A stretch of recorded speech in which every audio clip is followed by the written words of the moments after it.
DeepSeek R1 అనే open source AI మోడల్ను DeepSeek అనే చైనా స్టార్టప్ సంస్థ ఇటీవల విడుదల చేసింది. అది వచ్చి రాగానే ఏఐ మార్కెట్లో సంచలనాత్మకమైన పరిణామాలను సృష్టించింది. 1.5 సంవత్సరంగా చాట్ జీపీటీ మోడల్ అందరికీ ఉపయోగకరమైన ఏఐ మోడల్గా గుర్తింపు తెచ్చుకుంది.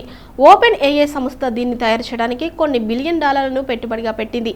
అయితే డీప్సీక్ R1ను కేవలం 2 నెలల్లోనే $6 మిలియన్ పెట్టుబడితో చైనా స్టార్టప్ సంస్థ డీప్సీక్ తయారు చేసింది. గూగుల్ జెమిని, బైడు ఎర్నీ, క్యాన్వా వంటి సంస్థలు డీప్సీక్ కంటే ముందుగానే మార్కెట్లోకి వచ్చిన చాట్ జీపీటీకి పోటీ ఇవ్వలేకపోయాయి. చాట్ జీపీటీకి డీప్సీక్ సరిసమానంగా పనిచేయడం, ఎలాంటి సబ్స్క్రిప్షన్ లేకుండా ఉచితంగా ఓపెన్ సోర్స్లో ఫైన్ ట్యూన్ చేసుకునేలా ఉండడం. ఇతర ఏఐ సెమీ కండక్టర్లను తయారు చేసే కంపెనీల షేర్లు కూడా దాదాపు 15 నుండి 20% పడిపోయాయి.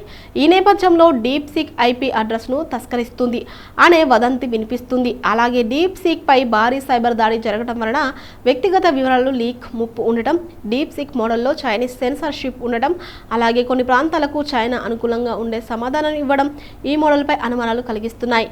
డీప్సీక్ రావడం ఒక విధంగా మంచిదే అని టెక్ సంస్థలు చెబుతున్నాయి. ఇలా తక్కువ ఖర్చుతో ఎక్కువ ప్రయోజనం ఇవ్వగలిగే మోడల్స్ను తయారు చేయడానికి మార్కెట్లో అనువైన కాంపిటీషన్ రాబోతుందని, దీనివల్ల వినియోగదారులు అతి తక్కువ ధరలకే ఏఐ సర్వీసులు పొందవచ్చని చెబుతున్నారు.